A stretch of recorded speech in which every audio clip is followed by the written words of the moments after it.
parler du centre du monde, de la racine, de la source, de ce qui est ce monde, Ezrat Hashem, avec l'aide de Dieu. Torah Dalet, on est dans le Seif 13, dans le Dibur Amatril, on dit en hébreu, je ne sais pas comment on dit ça en français, le titre Abechina Rishona, le premier concept. Alors je fais juste un petit résumé, d'accord? Je ne vais pas tout parler de la Torah Dalet, parce que là, ce qu'on va parler, on n'est pas obligé de savoir tout le commencement. Donc je vais faire le résumé qui nous appartient à ce soir. D'accord, mes amis? Le résumé de la Torah Dalet, je l'ai fait, ça fait 11 fois dans les 11 cours derniers de la Torah Dalet. Mais là, Bezrat Hashem, on va parler des choses simples, d'accord? De ce qu'on a touché, ce qu'on a parlé. Premièrement, et très important, rappelez-vous, mes amis, de quoi on parle. Bezrat Hashem. Rabbeinu s'est écrit, nous a rapporté le concept du fait qu'un homme est composé de quatre fondements, qui est l'eau, le feu, l'air et la terre. Et naturellement, puisqu'on est fait de l'eau, le feu, l'air et la terre, ces quatre choses-là, ils ont des conséquences neutres, pas bien ou mauvaises. C'est neutre. D'accord? Des conséquences qui sont neutres. Un homme qui est un peu plus, qui est chaud, qui est de nature, qui est très chaud, c'est-à-dire qui tombe en colère vite, ou alors qui s'enflamme dans des choses, etc., etc. C'est une nature, shalom aleichem. C'est une nature que la personne, elle a un peu plus de feu que d'habitude. Après, il y a l'eau, il y a l'air, il y a la terre, on a parlé, c'est l'état à vote, les paroles et la tristesse. Ce sont les quatre choses qui sortent des quatre éléments. Maintenant, ce qui se passe, c'est que chaque personne, il a automatiquement, naturellement, des éléments qui sont un peu plus forts que les autres. De là vient la nature. Des gens qui sont calmes, des gens qui sont très... qui ont envie de sortir beaucoup, d'avoir des sensations. Des gens qui sont extrêmes, ils adorent sauter, ils adorent faire des trucs de fou. C'est une sorte de nature que ça vient de la sensation, des tavotrot. Il y a des gens qui sont de très grands parleurs. Ils peuvent tout faire avec leurs paroles. Tout c'est la parole. C'est surtout les femmes qui sont comme ça. Le Baruch Hu les a créées. Donc eux, ils ont plus la nature de l'air. Et ainsi de suite, tout le reste, tout ce qu'on a parlé. À la fin du compte, la terre, c'est la tristesse, la lourdeur, D'accord?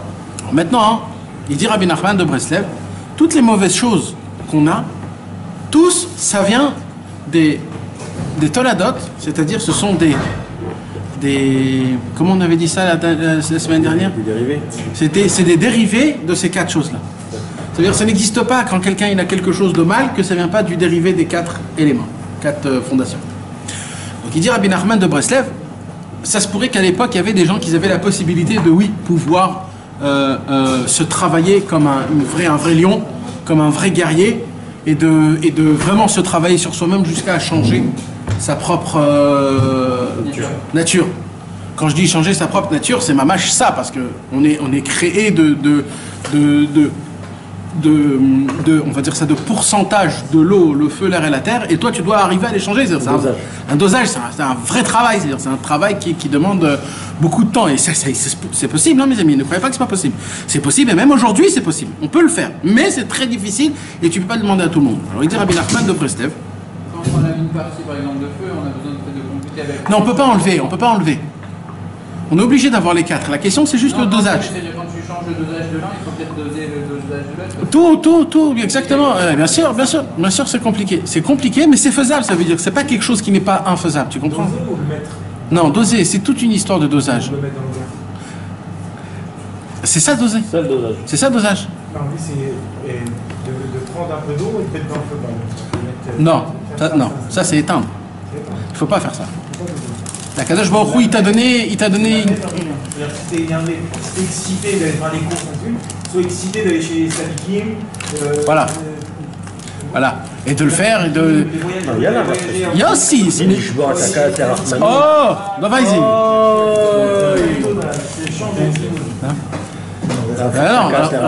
oui, d'accord. Ça aussi, ça existe. Mais de base, quand on demande le commencement de base, c'est déjà de canaliser. D'abord, c'est la canalisation. Après que tu canalises, après tu vois dans la Gdoucha, des fois des autres tensions. Même Rabbeinu, il dit, quand un homme il est super très allumé, c'est pas bien aussi. C'est pas bien. Pourquoi? Parce qu'il peut s'appeler le ribouilleur, il peut complètement éclater. Tu comprends? C'est pas bien du tout. Alors Rabbeinu, il dit, calme-toi. C'est pour ça que Rabbi Nachman, il était très pour l'étude du Shulchan Aruch. Pourquoi? Parce qu'il dit, Rabbeinu, avec moi, je vais vous enflammer, je vais vous rendre des anges. Votre tête va partir dans tous les sens. Alors, je vous demande qu'une seule chose. Sur une chose, Rabbeinu, il a dit, Chok velo yavor. Rabbeinu, il a dit, faites ce que vous voulez, mais il y a un truc que je vous demande. Un truc où je vous demande le plus important. Un truc. Ne passez pas un seul jour où vous n'étudiez pas du Shulchan Aruch. Le permis, pas permis, interdit, c'est pourquoi? Parce que il faut quelque part que tu restes sur terre. Dieu il t'a mis sur terre. Donc oui, le monde n'existe pas, c'est tout de l'illusion, etc. Tous ces films-là, oui c'est un mec tout ça. Mais rappelle-toi, toujours je vous ai dit, le cerveau il doit s'envoler, mais les pieds doivent toujours rester sur terre. Toujours rester sur terre. Dès que les pieds commencent à s'élever du parterre, t'es pas dans la bonne destination. Il faut que tu restes à pied terre, tu comprends? Il faut que tu... Rabbeinu, il n'était pas du tout ici avec nous. Rabbeinu était ici, il raconte. Rabbeinu, il a dit, mais fourrage, il a dit, surtout n'apprenez pas de moi que vous voyez pas que je suis pas Bessimcha. Parce que Rabbeinu, il était très sérieux, il était très sérieux, il n'était pas... Ouais, on voyait pas dans Rabbeinu que c'était quelqu'un qui rigolait. Non, pas du tout. Alors Rabbeinu, il a dit, n'apprenez pas de moi ce geste-là. Il dit, parce que moi, je suis en train de conquérir des mondes. Chaque seconde, je suis pas ici. Donc je suis en guerre, là, je peux pas m'amuser avec vous. Par contre, apprenez de Rabbi Nathan, parce que lui, Rabbi Nathan, il applique comme j'ai envie la Simcha. Donc Rabbeinu, il n'était pas dans ces mondes-ci, d'accord? Et avec tout ça, il avait le temps de parler avec nous, de s'asseoir, et pas que des torotes, hein, parce que mes amis, tous les Shabbatot, Rabbeinu, ils recevaient un seul type de personne, Rabbeinu. Les gens simples. Le Shabbat, c'était pour les gens simples. Celui qui venait, qui faisait partie des élèves, des tzadikim, même Rabbi Nathan, il ne pouvait pas venir Shabbat. Shabbat, vous me laissez avec les habitants de Ouman. Ceux que toute la journée, ils allaient au travail, et Shabbat, pour eux, c'était comme le Shabbat, on vient, on fait un kiff, et tout, etc. Et là, Rabbeinu dit, ça m'appartient. Laissez-moi avec vous. Celui qui rentre, qui sort tout de suite. Parce que je suis pas pareil avec eux et avec vous, je peux pas être pareil, on peut pas être pareil. Avec eux, je dois descendre, je dois vraiment me rabaisser. D'accord, donc on voit que Rabbeinu, malgré tout ça, il avait la possibilité de pouvoir se couper en deux et de se mettre comme ça. Rabbeinu, il jouait aux échecs avec les... Salut Israël. Alors Rabbeinu, il avait la possibilité de pouvoir jouer aux échecs avec les trois épicoros de Ouman. Tu comprends? C'est pas les autres. Et pas les autres. Et surtout, il fermait la porte. S'il y avait des gens qui rentraient, il disait sortez tout de suite. Tu comprends? Donc voilà, donc on voit que c'est spécial un petit peu. Toute cette histoire, elle est un petit peu... Alors, voilà, maintenant ce qui se passe... Maintenant, alors Bezrat Hashem, donc on va parler ce soir avec l'aide de Dieu. On va parler, donc qu'est-ce qu'il dit Rabbi Nachman de Breslev? Il dit Rabbi Nachman de Breslev, aujourd'hui, on n'a pas cette possibilité de pouvoir changer complètement nos propres éléments de comment on est fait par rapport à l'eau, le feu, l'air et la terre. C'est très difficile de changer véritablement, ça veut dire. On peut changer 1 heure, 2 heures, une journée, mais de changer réellement jusqu'à que tu n'as pas la chose en toi-même, c'est très difficile. Ça demande à un homme beaucoup de devoirs et beaucoup de atmada. Je sais pas comment dire atmada, c'est de la fixe, détermination. Non, c'est faire tous les jours. Atmada, c'est du mot tamid. C'est-à-dire, c'est de la persévérance, exactement. Abnégation. Abnégation, c'est ça. Ah, bon, alors Bekitso, tu nous diras. Parce que toujours Dafka, ça revient, et toujours ce mot, il est très important. Ce mot. Madou, persévérant. Là, Tomata. Matmid. Matmid. Alors, tout le monde sait, ça veut dire quoi? D'accord. Non, parce qu'il est important ce mot. Bémet qu'il est très important. Alors maintenant, qu'est-ce qui se passe, mes amis? Alors il dit Rabbi Nachman, j'ai un conseil pour vous. Alors Rabbeinu, comme il est très très très fort, et il vient et il nous dit le conseil pour tout dans la vie, pour tout, c'est s'attacher au tzaddik. Pour tout. Tu veux ressentir Shabbat? Attache-toi au tzaddik. Tu veux réparer ton brit? Attache-toi au tzaddik. Tu veux bien prier? Attache-toi au tzaddik. Tu veux être propre dans ta pensée? Attache-toi au tzaddik. Tu veux étudier la Torah comme il faut comprendre? Attache-toi au tzaddik. Tout, c'est attache-toi au tzaddik. Maintenant, comment, pourquoi, comment ça se passe, etc. La théorie, mes amis, elle est énormément longue. D'accord? Il y a des dizaines, et je n'abuse pas quand je dis qu'il y a des dizaines de livres, pas Breslev, qui ont été écrits sur ce point. Mais quand je vous dis attacher au tzaddik, c'est pas s'attacher à un des tzaddikim. Je ne parle pas de ça. Je parle de s'attacher à un tzaddik, que son travail à lui, c'est ce travail-là. C'est de prendre la neshama, la bricoler et la rendre un joyau. C'est ça le travail du tzaddik. Il faut trouver un monsieur comme ça, on va en parler, Bezrat Hashem. Et donc c'est la première fois où Rabbeinu nous donne comme définition, ça veut dire quoi s'attacher à un tzaddik. La première fois où Rabbi Nachman nous a parlé de s'attacher au tzaddik, c'est la deuxième Torah.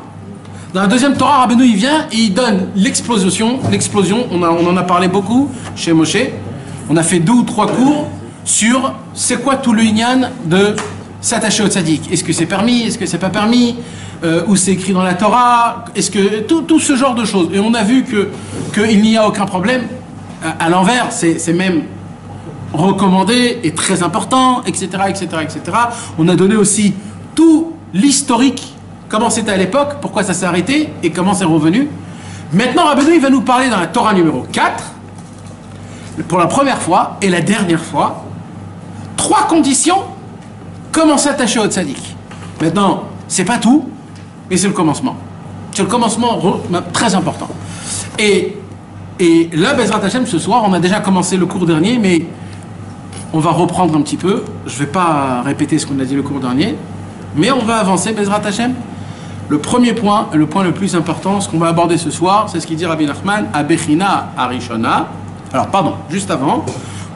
Pourquoi il faut s'attacher au tzaddik? Parce que Rabbi Nachman, je reviens pour terminer ce qu'on avait dit, il dit comme ça, un homme qui ne sait pas dans quel chemin il marche et qu'il veut qu'on lui ouvre son chemin, je suis très pointilleux sur les mots que je dis parce que c'est exactement ce que Rabbeinu a dit. Rabbeinu il a dit comme ça. Adam et quand un homme ne sait pas dans quel chemin il va. Parce que ça, c'est la première condition d'après moi. Si tu crois que tu es bien, eh ben ça fonctionne pas. Même Rabbeinu il fonctionne pas. Il y a l'histoire où il y avait des jeunes qui sont venus chez Rabbi Nachman. Ils sont venus, des jeunes comme ça, très sympathiques et tout. Ils ont vu, entendu, etc. Rabbi dit bonjour, ça va très très bien. Vous avez étudié le Messilat Yesharim? Non. Eh ben allez étudier et après vous allez me voir. Comment? Qu'est-ce qui se passe? On veut vous approcher de vous. Qu'est-ce qu'il y a? Non. Allez, sortez. Étudiez le Messilat Yesharim. Essayez de l'appliquer. Et quand vous verrez que c'est impossible, quand vous allez voir que le vrai service divin, c'est pas comme ça, que le service divin, il faut suer, là, vous allez venir me voir. Et là, je vais vous aider. Moi, je suis quelqu'un qui aide. Mais si toi, tu te vois comme quelqu'un qui n'a pas besoin d'aide, j'ai pas des pistaches à te donner ou alors je suis pas là pour... c'est pas ça que je donne. Moi, je donne des solutions à des maladies. Comme on dit, des médicaments à des maladies. Mais quelqu'un qui n'est pas malade, il va pas y aller chez le docteur. Bonjour docteur, comment ça? Je passais, voilà, je voulais vous dire bonjour, ça va très bien le docteur? Non, vous connaissez pas des gens comme ça. Alors, moi, un homme qui vient chez le docteur, c'est parce qu'il est malade. D'accord? On ne vient pas voir le docteur parce que je suis passé en face de... Ben, chez Rabbeinu, si tu comprends pas que tu as besoin d'un docteur, Rabbeinu il dit, je peux t'aider. Mais ça va pas tenir longtemps. Quand tu comprends que tu es vraiment en train de saigner, en train d'agoniser, de crier SOS, SOS, SOS, là tu vas venir me voir et là je vais te faire montrer comment je peux tout arranger. Alors c'est là où vient Rabbeinu, il dit, vous voulez savoir donc, quand un homme, d'ailleurs, c'est le commencement du Seifret. Comment il commence le Seifret?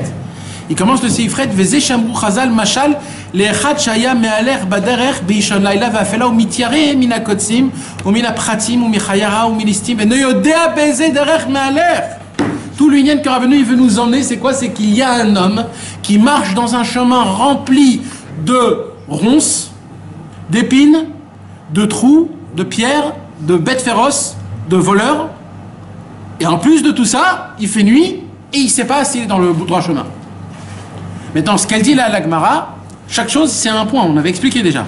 D'accord? Ishon Laila, c'est quoi un homme qui marche dans le noir? C'est un homme qui est dans la Avérote.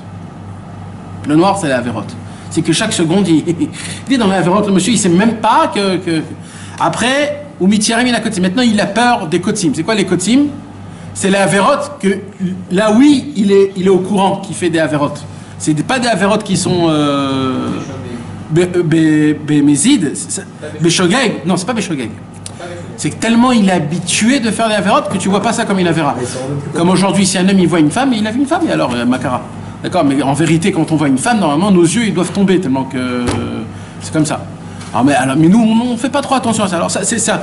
Et il y a aussi le fait est quand un homme il fait une vraie avéra, là, ça lui fait mal. Donc, là, la première chose, c'est quoi? La première chose, c'est déjà le commencement de voir que je ne suis pas dans le bon chemin. Et là, il dit Rabbi Nachman, quand un homme il ne sait pas dans quel chemin il marche, et qui sait qu'il est dans un mauvais chemin, il dit Rabbi Nachman de Breslev, la seule façon pour qu'il puisse se remettre dans le droit chemin,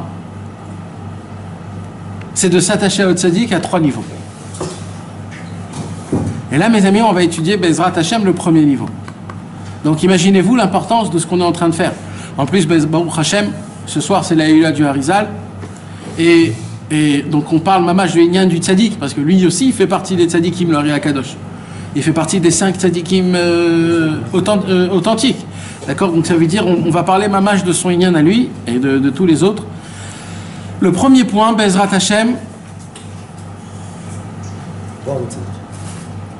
Alors, le premier point avec l'aide de Dieu, Avechina Arishona, Kesheroe et Tzadik.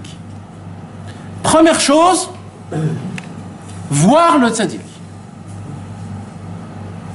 Je vais donner une petite précision. J'ai raconté une histoire la semaine dernière, je ne sais pas si vous avez capté. Un jour, Rabbi Nachman de Tulchin, il s'est un petit peu lamenté du fait qu'il n'a pas vu Rabbeinu devant Rabbi Nathan. Alors Rabbi Nathan, il lui a dit, tu crois que c'est le boulanger du matin, que chaque matin il emmenait le pain à Rabbeinu, qui voyait Rabbeinu?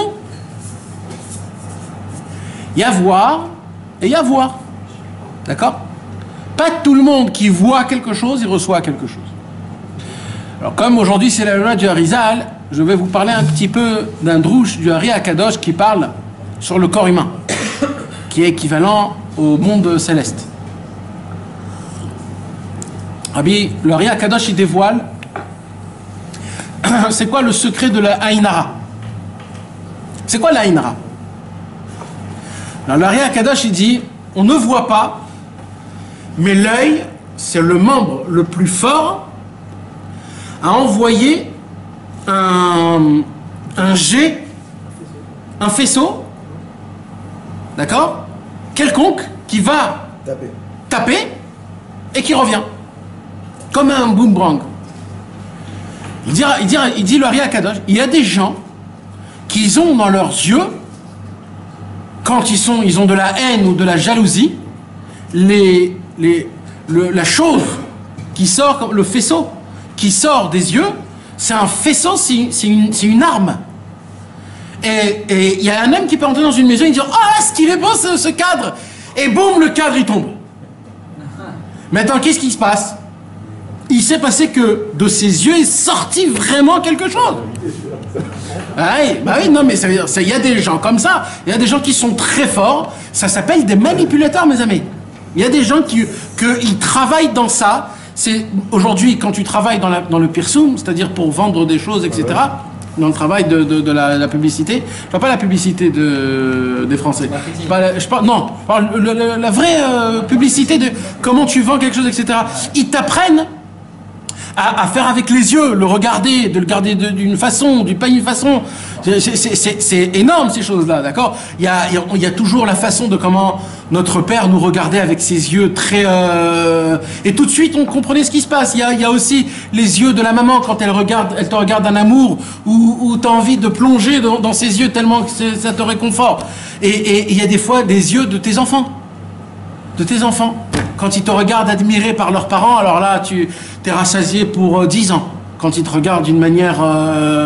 Et il y a malheureusement, des fois, quand Chazvé Shalom, tu déçois quelqu'un, et il a des yeux que tu as envie de te jeter du 19e, etc. Donc c'est pourquoi. C'est quoi ces sensations-là? C'est pas des sensations qui sont stam. Il dit le Réa Kadosh, ce sont des faisceaux, ce sont des... Je vais appeler ça je vais appeler ça pas un venin, mais comment je peux dire un venin?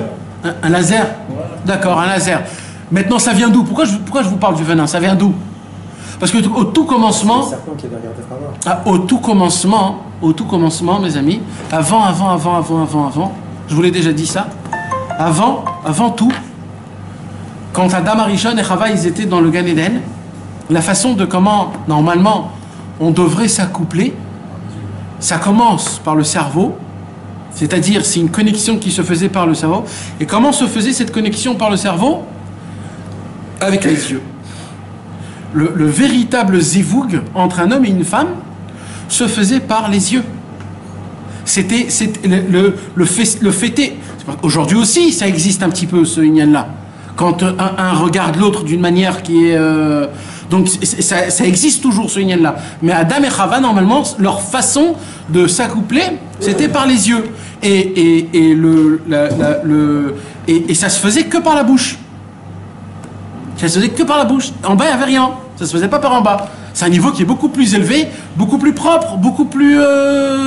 C'était que les animaux qui devaient faire par en bas. En bas, c'est un bas niveau. Quand Adam Arishon, il a mangé de l'arbre de la connaissance. C'est là où on est descendu de niveau comme les animaux. Et aujourd'hui, on s'accouple comme des animaux. C'est-à-dire d'en bas. Mais quand Mashiach viendra, Bezrat Hashem, ça va se faire que par en haut. Et donc on voit qu'il y a un lien qui est énorme. Maintenant, qu'est-ce qui se passe à un tzaddik? Un tzaddik qui est Kadosh Vetaor. Surtout un tzaddik, on parle de ce niveau-là. Lui, quand tu viens chez le tzaddik, et que le tzaddik, il te voit, et que toi, tu le vois, là, il se passe quelque chose d'énorme. C'est quoi? C'est qu'il te jette des seaux d'eau, il te remplit de sainteté et de médicaments pour te réparer les 4 éléments qui sont pas bien dosés. Et tu repars tzaddik de là-bas. Tu repars tzaddik de là-bas. Je vous ai raconté, mes amis, des histoires, d'accord? Je vais vous raconter une petite histoire. Rabbi Klonimus Kalman Shapira Mikraka. Tu te rappelles de lui Alors, tu te rappelles là où il est enterré? Il est enterré dans l'autre cimetière, le premier dès qu'on rentre, d'accord? Non, parce qu'on était... Il va être très content de cette histoire. Écoute bien cette histoire, comment elle est belle.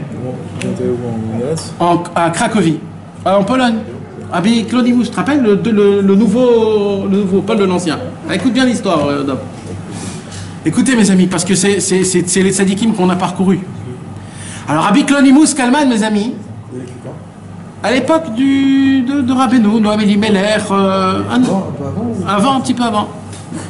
Donc lui, il habitait à Cracovie, ok? Et c'était un petit enfant. Et il priait où? Il priait dans la synagogue de Rabbi Nathan Shapira. Tu te rappelles la synagogue de Rabbi Nathan Shapira, quand je vous ai dit ça ressemble au Beth Amikdash? Tu te rappelles quand on marchait comme ça? Là-bas, il priait.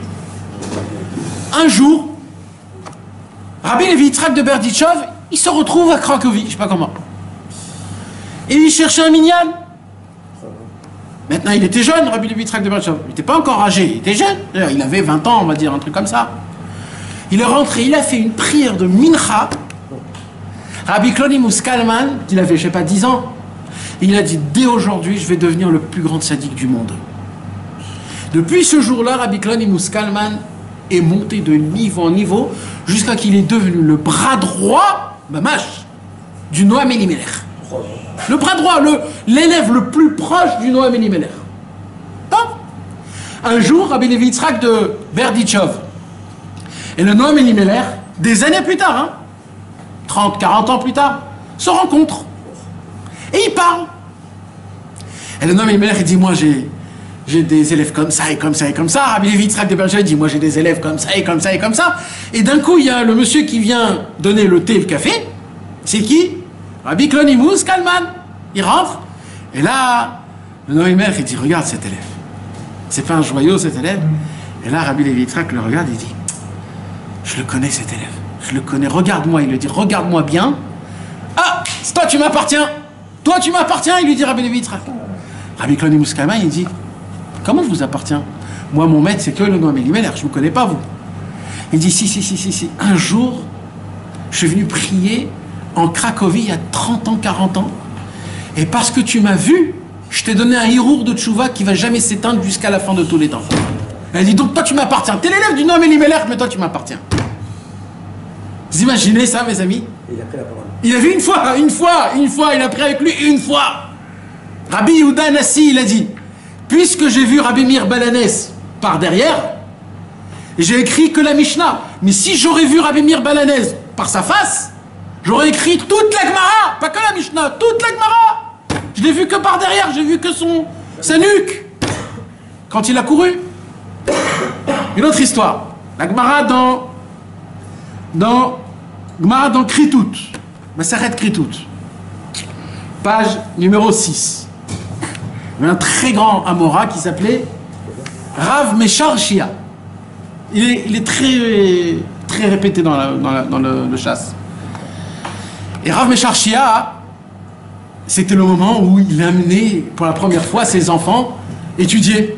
Ah, c'est pas comme aujourd'hui, il y a le GAN, après il y a le avant-GAN, il y a le après-GAN, après il y a 15 classes avant la Kita Aleph, après il y a le CP, après il y a le... etc. C'était pas comme ça à l'époque. À l'époque, le papa, il s'occupait des enfants jusqu'à l'âge de 8-9 ans. Il s'occupait à apprendre à écrire, à lire, à déconnecter un petit peu, comment on dit, décortiquer un petit peu le chumash.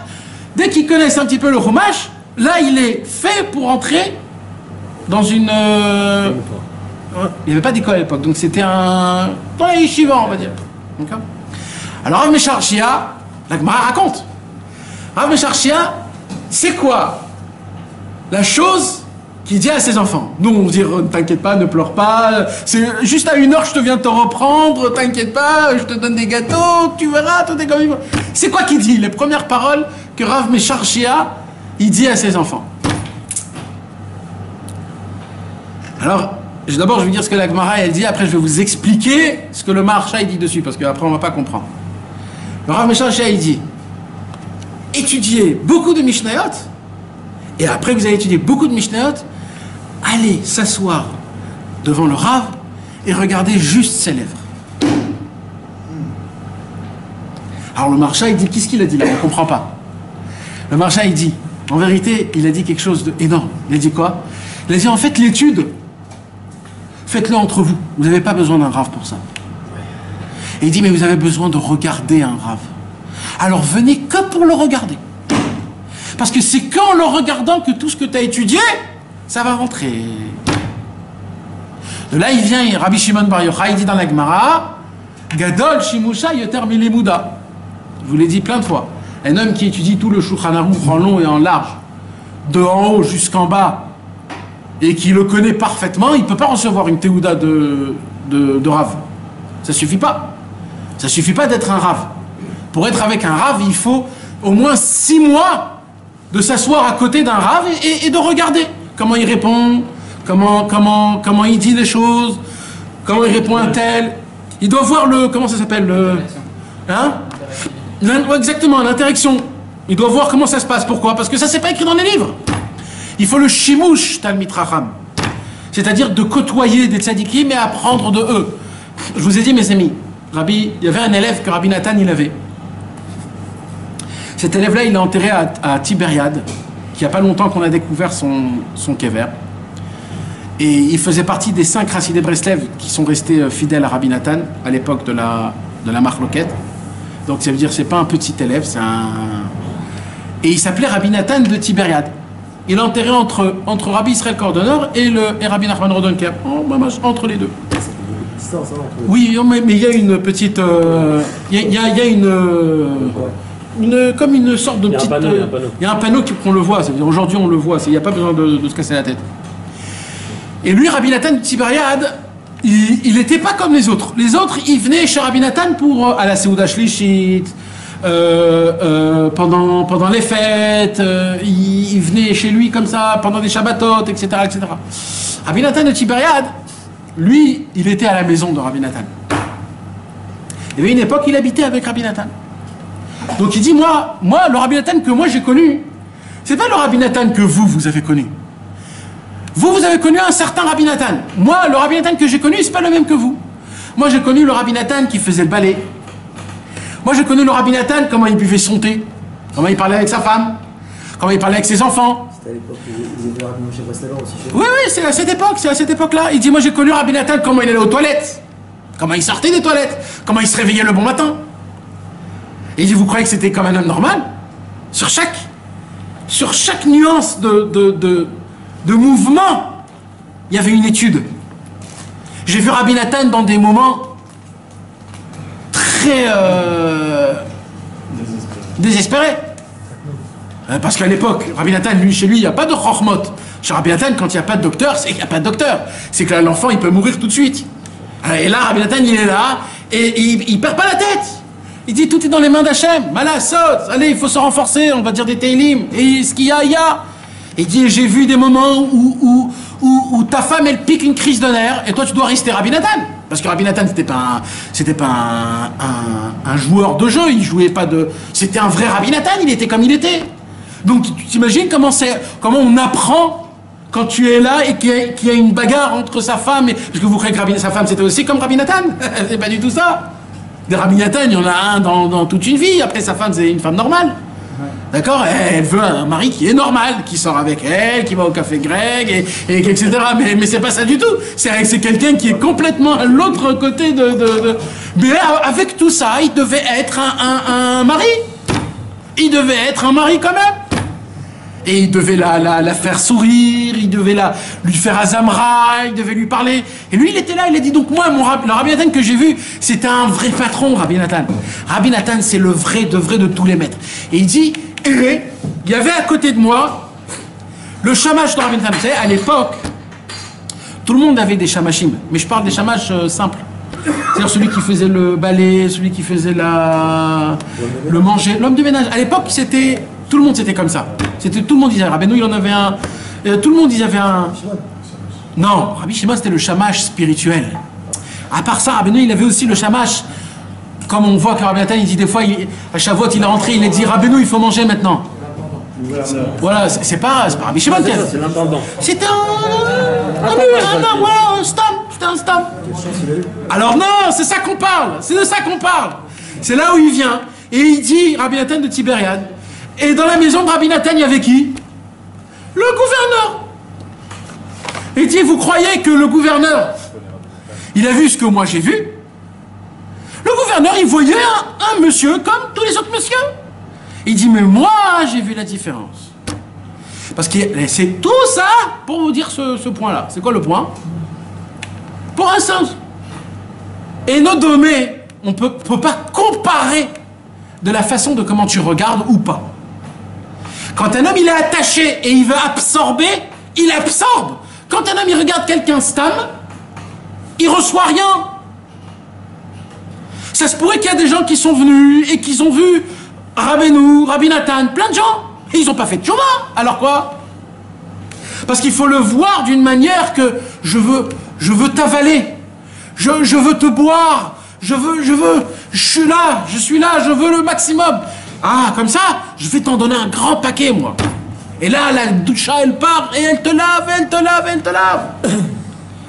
C'est ça qu'il avait dit, Rabbi Nathan à Rabbi Nachman de Tulchin. Il a dit une parole qui était très importante. Qu'est-ce qu'il a dit? Comment on dit en hébreu la face? Panim. Comment on dit l'intérieur? Panimi. Panimi et panim, c'est le même mot. Comment tu peux voir la panine de Rabbeinu, la face de Rabbeinu, par le pnimi, parce que ce qu'il avait dedans. Qu'est-ce qu'il avait dedans? Il avait le Likutei Moharan. Avec ça, il dit que... C'est sur que mes écorces. Nachon. C'était le pistolet. Mais quand même. C'était le plus grand, en réellement, c'est le plus grand de ce que je peux vous donner, mais c'est le plus petit que ce que je peux. Nachon. Mais Rabbi Nathan, il a dit Mefourash. Non, Rabbi Shlomo Wexler, il a dit une parole. Qu'est-ce qu'il a dit, Rabbi Shlomo Wexler? Quand un homme, il lit le Likutei Moharan en entier, il peut dire qu'il a vu une seconde la face de Rabbeinu. Il peut se le tamponner. Vous imaginez comment c'est... Non mais c'est élevé les gars. Vous savez quel conseil que c'est comme c'est important? C'est énorme. Ça veut dire, chaque Torah que vous lisez, vous découvrez un puzzle du puzzle de Rabbeinu. Mais vraiment, c'est énorme. Maintenant, Rabbi Nachman de Tcherin, il raconte le parparot le Chorma. Rabbi Nachman de Tcherin, parce que ça c'est quelque chose à faire, surtout Erev Rosh Hashanah. Surtout. Parce que tout l'union de devenir Aouman, c'est pas devenir Aouman, c'est aussi devenir Aouman. Mais c'est pas que ça. Il faut s'attacher. Tu vas où? Tu vas chez Scheiner manger du manger? Tu vas où, Aouman? On vient chez Rabbeinu. On vient dans le Tzion, on vient dans ce corps-là. Alors voilà. Alors qu'est-ce qu'il dit Rabbeinu? Qu'est-ce qu'il dit Rabbeinu? Il dit Rabbeinu, tu viens chez moi, donc il faut que tu t'attaches à moi. Alors comment on s'attache à moi? Alors le premier point, c'est de voir le Tzion. Alors le parparot le Chorma, il donne quelques anecdotes. Comment aujourd'hui on peut voir Rabbeinu? Comment c'est possible qu'on peut le voir? Parce que malheureusement, on ne peut pas le voir, malheureusement. Alors il dit Rabbi Nachman de Tcherin, premièrement, écoutez comment c'est beau mes amis, comment c'est beau et comment ça donne de l'espoir. Rabbi Nachman de Tcherin, il dit comme ça, un homme qu'il aime quelqu'un, qu'il admire quelqu'un, il le chérit, il pense à lui, c'est son œuvre, c'est son... Automatiquement, il parle physiquement, automatiquement, il commence à ressembler sa figure à cette personne-là. On voit des personnes qui sont mariées, les vieux, qui ont l'âge de 90 ans, qui sont mariés à 16 ans, 17 ans, on dirait que c'est des frères et des sœurs. D'accord? Comment c'est possible? Parce qu'ils s'aiment, ils étaient tout le temps ensemble, ils dormaient ensemble, ils mangeaient ensemble, ils ont passé ensemble. Donc en fin de compte, ils s'aiment, ils se regardent, tu commences à voir la figure. Rabbeinu, il dit, un homme qui a les yeux pour voir, il arrive à reconnaître tous les élèves, c'est qui leur maître. Bah oui, les élèves de Rabbi Israël, tu vois, ils ont les mêmes réactions que Rabbi Israël. Ça se voit. Alors on voit, c'est des choses que tu es influencé, que tu le veuilles ou pas. Ils réagissent comme lui. Alors il dit Rabbi Nachman de Tcherin. Il l'a vu, eux ils l'ont vu. Alors c'est ça qu'il dit. Il dit Rabbi Nachman de Tcherin. Mais pour nous, le cas, c'est le cas où là, on peut voir sur quelqu'un qui a un maître vivant. Alors. Je peux te le dire, qui c'est le maître de chaque mec. Ouais. Le maître, c'est la vérité. Nachon. Lui, c'est ça, et 100%, c'est clair. Mais maintenant, nous. Alors maintenant, que tu le veuilles ou pas, il dit Rabbi Nachman de Tcherin, Baruch Hashem, il y a ce qu'on appelle, ça passe par ça. Ça, c'est écrit dans Rebbe von Bereb Nachman, dans Biur Alekutim, sur la Torah d'Alet. Il dit Rebbe von Bereb Nachman, il y a ce qu'on appelle, un jour, Rabbi Nathan, il a dit à ses élèves, quand il a étudié cette Torah, dès qu'il a terminé cette Torah, avant de fermer le livre, il a dit Ashremi Sheraou et Enav Shel Rabbeinu. Heureux l'homme qu'ils ont vu les yeux de Rabbeinu. Wow. Quelle Torah c'était? C'est tout. Wow. Alors tous les élèves, ils étaient comme ça. Et là, Rabbi Nathan, il s'est levé, il a dit heureux ceux qui voient les yeux, qu'ils ont vu les yeux de Rabbeinu. Et Rabbi Nachman de Tulchin, plus tard, il a étudié le Likutei Moharan Torah Dalet, la même scène. Et il a dit heureux l'homme qui a vu les élèves de ceux qui ont vu Rabbeinu. Et heureux ceux qui ont vu les yeux, des yeux qu'ils ont vu Rabbeinu. Et heureux ceux qui ont vu les yeux, des yeux qu'ils ont vu des yeux de Rabbeinu. Et Rebbe von Bereb Nachman, il écrit dans Biur Alekutim la même. Et lui, il va plus haut, Rebbe von Bereb Nachman. Rebbe von Nachman, il dit heureux ceux qui ont vu mes yeux. Car mes yeux ont vu les yeux de Rabbi Nachman de Tulchin, mon père. Et ils ont vu les yeux de Rabbi Nathan, qu'ils ont vu les yeux de Rabbeinu. Il dit, tout ce lien se fait que par les yeux. C'est un lien.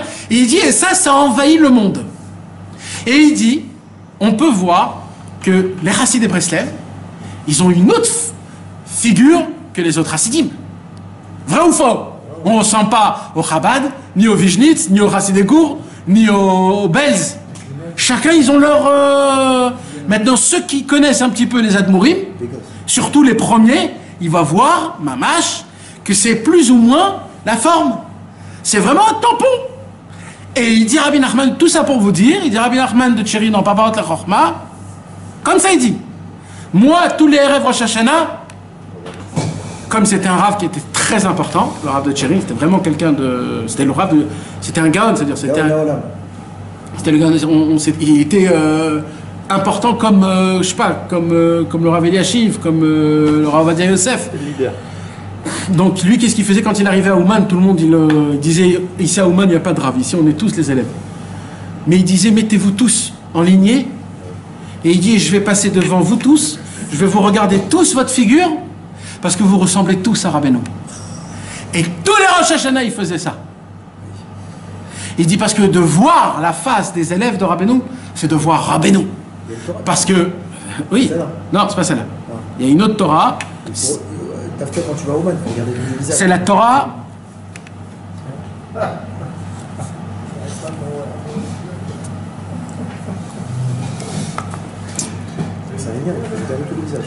C'est la Torah numéro 66 de la deuxième partie du Likutei Moharan. Où là-bas, Rabbeinu, il dit qu'il faut voir mamash tout le lien du tzaddik. Et le fait est de voir le tzaddik, ça enlève les quatre, ça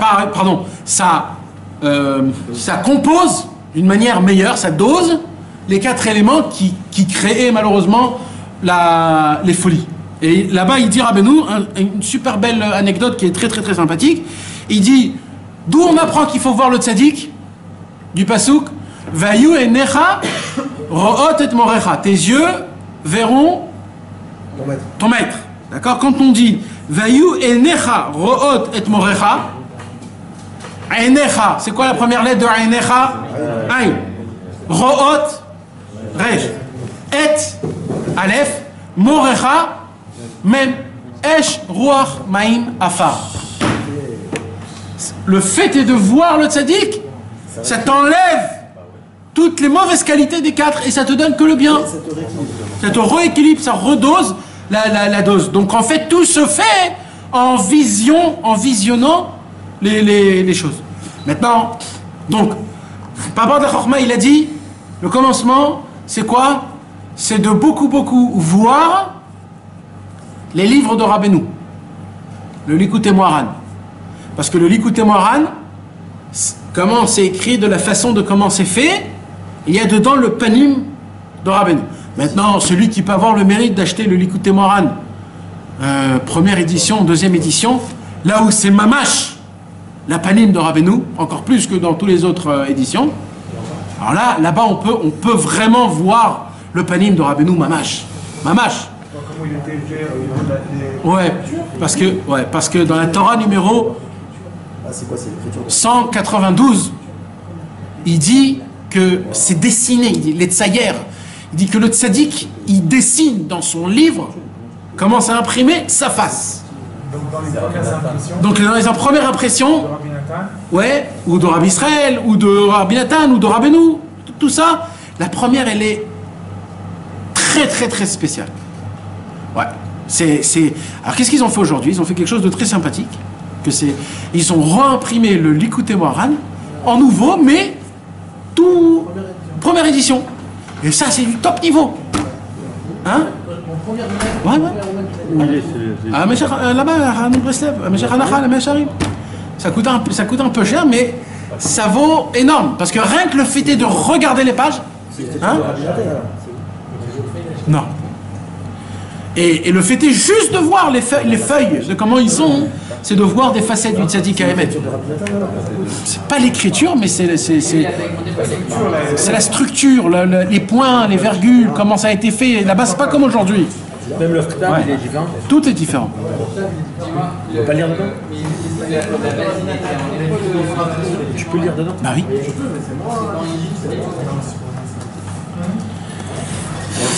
Si tu vois le panier des Breslavers aussi, c'est pareil. Quand on se voit là, par exemple. Alors le commencement. Alors mes amis, venez juste on recadre. D'accord mes amis? Le commencement le plus important, Chai, c'est les livres. D'accord? Si tu as terminé le Likutei Moharan une fois dans ta vie, juste en le lisant. Juste en le lisant, ça prend pas plus qu'un an. En décontracte, mais d'une manière plus décontractée possible. Sans rien comprendre, juste pour voir une seconde Rabbeinu, ça vaut pas la peine. On te dit termine-le. Tous les jours tu fais une page, ça prend, pour les gens qui n'arrivent pas à lire, ça prend une demi-heure. À tout casser, hein, demi-heure. Par jour. Et tu peux rater quelques jours, parce que c'est pas exactement un an. C'est 10 mois ou 11 mois, un truc comme ça. Donc tu peux rater quelques jours, donc vraiment des contracts. On pouvait commencer dès Rosh Hashanah pour venir Rosh Hashanah prochaine et dire ah ben nous je t'ai vu une fois, voilà. Ça c'est un truc, d'accord. Maintenant il y a aussi le panim de Rabbeinu dans... Ça fait un Midat aussi, pareil. Oui, c'est des facettes. Là tu vois quand il est comme ça, là tu le vois comment il est comme ça. C'est des façons de voir le tzaddik. Morin, tu l'imagines. Oui, c'est un peu... C'est bien. Oui, tout est bien, mais c'est important la chaîne... Quand tu lis les deux, c'est bien quand tu fais les Likutei Moharan. Tout, quand tu fais tout c'est important. Tu fais le Likutei Moharan.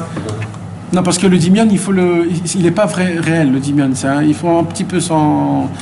C'est bien après, plus tard. Mais bon, c'est pas ça le Inyan. T'as raison, tous les livres, ils sont très importants et c'est important qu'on puisse se le dessiner quelconque.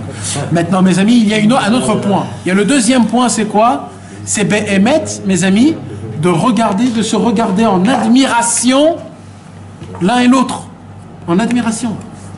On doit se regarder en admiration. Quoi l'admiration? C'est quoi l'admiration qu'on doit avoir tous en même temps, l'un à l'autre? Tous les chassidés de Breslev. C'est quoi l'admiration? Ouais. Pour l'instant, parce que c'est quoi tout ce qu'on est en train de parler là? Là, on est en train de parler d'essayer d'attirer la lumière du tzaddik à travers la personne qui est son élève. Donc là, c'est un inyan spécial. C'est sûr qu'il faut regarder tout le Ham Israël avec une admiration. Mais là, je veux essayer de retirer quelque chose. Parce que chacun, on est des tuyaux du tzaddik. Chacun, il reçoit quelque chose que moi, je ne reçois pas. Toi, tu reçois quelque chose que j'ai besoin de cette chose que toi, tu reçois, mais je ne l'ai pas. Mais vadaï. Maintenant, je dois te regarder en admiration. Parce que tu es attaché, tu as un point que moi, je ne l'ai pas. Et là, en t'admirant, hein, d'une certaine façon. Mais il y a un truc qui est simple. Il y a un point... Il y a un point qui est quotidien à Moshe. Le point qui est simple, c'est le fait est qu'on a compris que dans ce monde-ci, on a vraiment besoin du tzaddik. Parce que sans lui, alors là, j'ai pas de bouée de sauvetage. Ce point d'admiration, c'est que quelque part, on a jeté notre vie ancienne, chacun de son niveau. Mais on a jeté cette vie ancienne parce qu'on a un espoir que là-bas, je peux avoir meilleur. Et rien que pour ça, il faut s'admirer. Le maître, il faut s'admirer. Ce que tu es en train de dire, c'est qu'on est obligé de passer par le néant pour le voir. On est obligé de passer par... Le néant. C'est quoi le néant? Catastrophe. Tout le temps, tout le temps. Tout le temps. Non, il ne faut pas être à la panime. Il faut vraiment être... Non, non, on est déjà comme ça. Il faut juste comprendre que tu es à la panime. Chazvé Shalom, pas toi. Tu comprends? Rabbeinu, il a parlé de ça dans la première Torah du Likutei Moharan, de la deuxième partie du Likutei Moharan.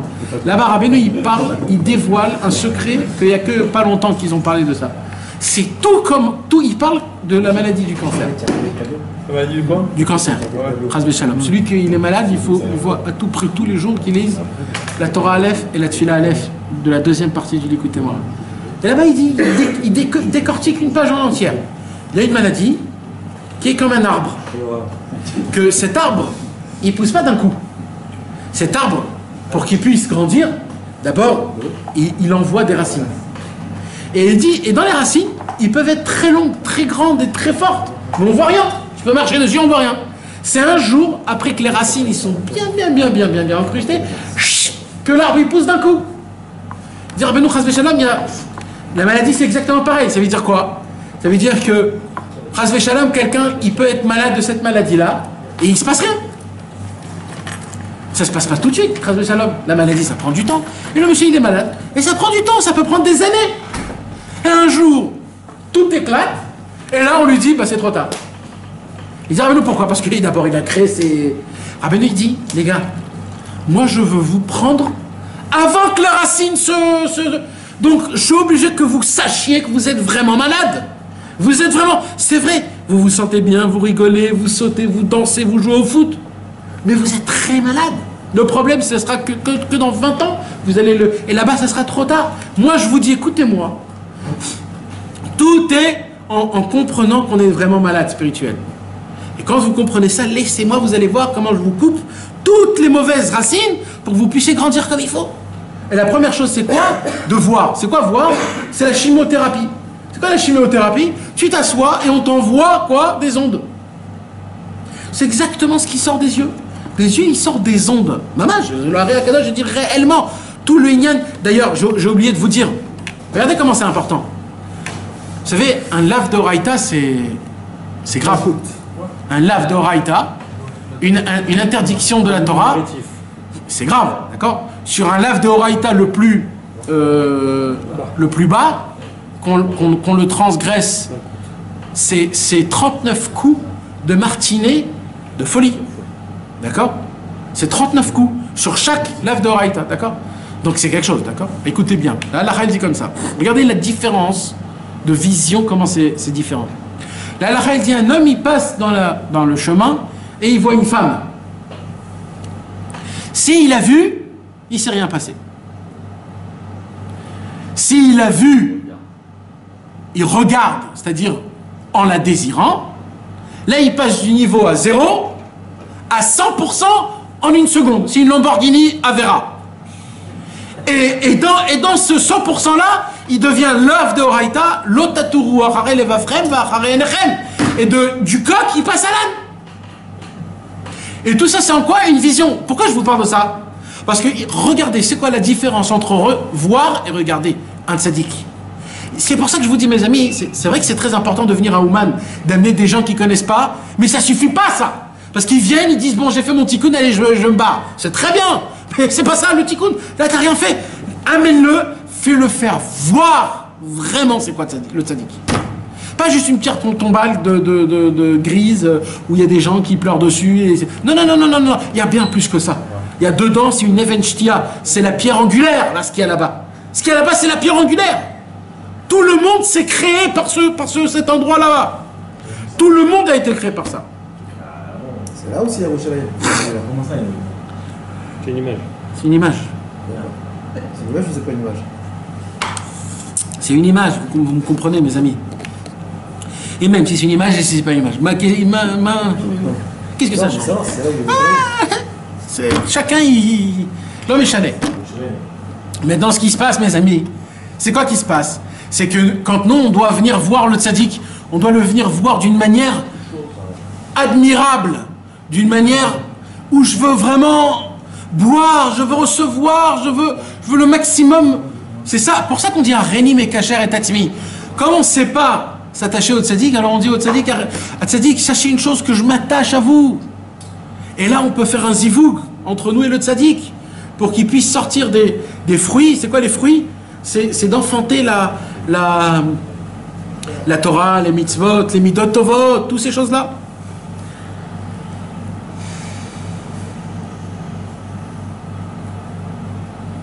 Un jour, il y avait une histoire dans la Gemara, dans Masechet Chagiga, dans la page 5.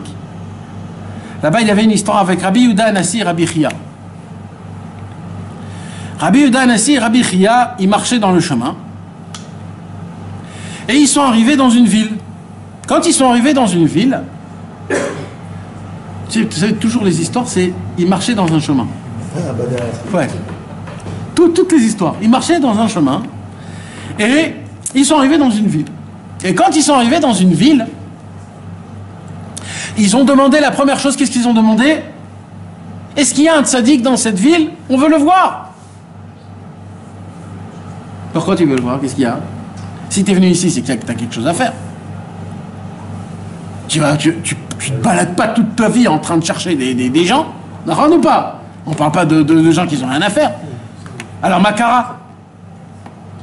Eh ben non, la Gemara elle dit apparemment, c'est vrai qu'ils avaient un essai, qu'ils avaient quelque chose à faire, bien sûr. Mais la première chose qu'il faut faire, c'est d'être méritant de voir un tzaddik. Donc la première chose qu'ils ont demandé, est-ce qu'il y a un tzaddik dans cette ville? On veut aller le voir. Et l'on dit oui, il y a un très très grand tzaddik. Ce tzaddik-là, il est aveugle. Alors Rabbi Chia, il a dit à Rabbi Yehuda Anassi, puisque toi, Rabbi Yehuda Anassi, t'es un Nassi, t'es un prince. Et moi, je suis juste un tzaddik Talmid Raham. Donc ne te casse pas la tête. Mistama, que toi, t'es plus grand que lui. Donc t'as pas besoin de le voir. Mais moi, j'ai besoin de le voir. Alors reste ici, et moi, je vais aller le voir. Parce qu'il voit Rabbi Yehuda Anassi, il n'a pas besoin de voir un autre. Non. Je parle de Rabbi Chia. Ah ben non, tu vois que non. Non, c'était pas à l'époque, parce que Rabbi Yosef c'est un Amora. Rabbi Yehuda Anassi, Rabbi Chia c'est des Tanaïm.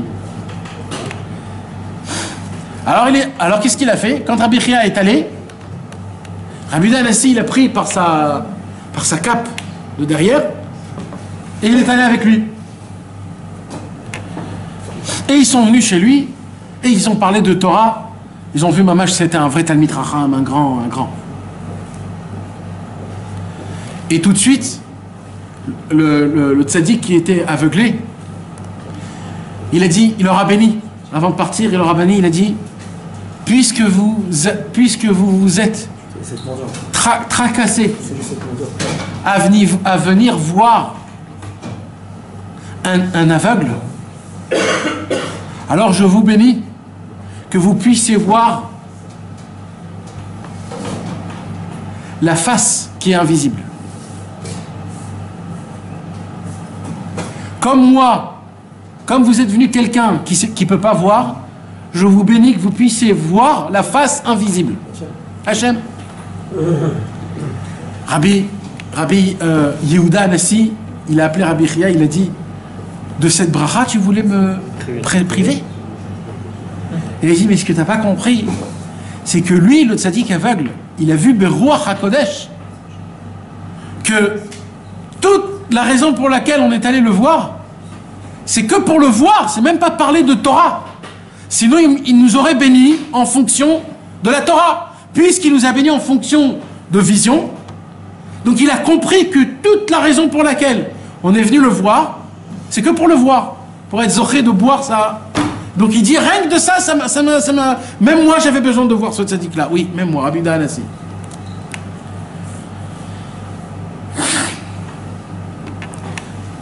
Vous savez, mes amis, on dit tous les matins, Vetalmud Torah, Keneget Kula. Ça veut dire quoi? Quelqu'un peut me dire que ça veut dire quoi? C'est l'étude de la Torah, l'étude de la Torah, L'étude de la Torah est au-dessus de tout. D'accord? C'est-à-dire, quand un homme il étudie la Torah, il n'est pas tour d'appliquer les mitzvot, kaviachol. C'est-à-dire, s'il y a la possibilité ou d'appliquer les mitzvot ou d'étudier la Torah, vaut mieux aller à la Torah. Pourquoi? Parce que la Torah, c'est le plus haut.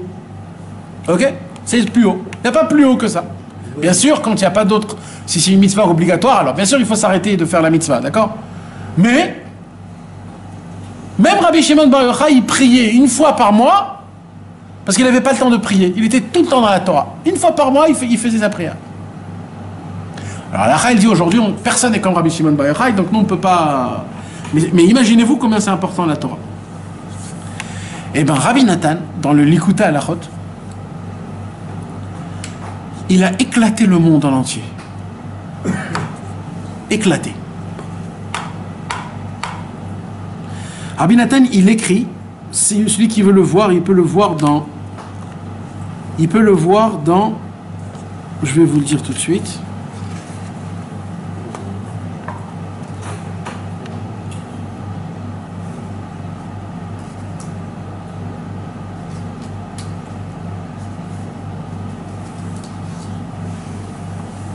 C'est écrit dans Otsar Haïra, dans le thème tzaddik, numéro 14. C'est écrit comme ça. Istaklut pene à tzaddik, de voir le tzaddik, ou malak de la meod, ou kedai levatel talmud Torah bishvilze. C'est tellement important de voir le tzaddik que ça vaut la peine d'annuler l'étude de la Torah, de faire un voyage sur le compte de ton étude pour aller voir et repartir. Tellement c'est, d'où on apprend ça, d'où on le voit ça, la preuve. Comment Rabbi Nathan il peut dire quelque chose contre la Mishnah? On peut pas. Mais en vérité, Rabbi Nathan il a pris ça de Rav Meshar Shia. C'est qui Rav Meshar Shia? C'est ce que je vous ai dit.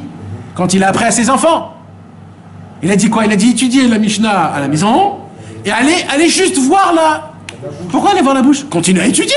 Si c'est ça. Non, allez vous asseoir 3-4 heures par jour, regardez juste la bouche du Rav.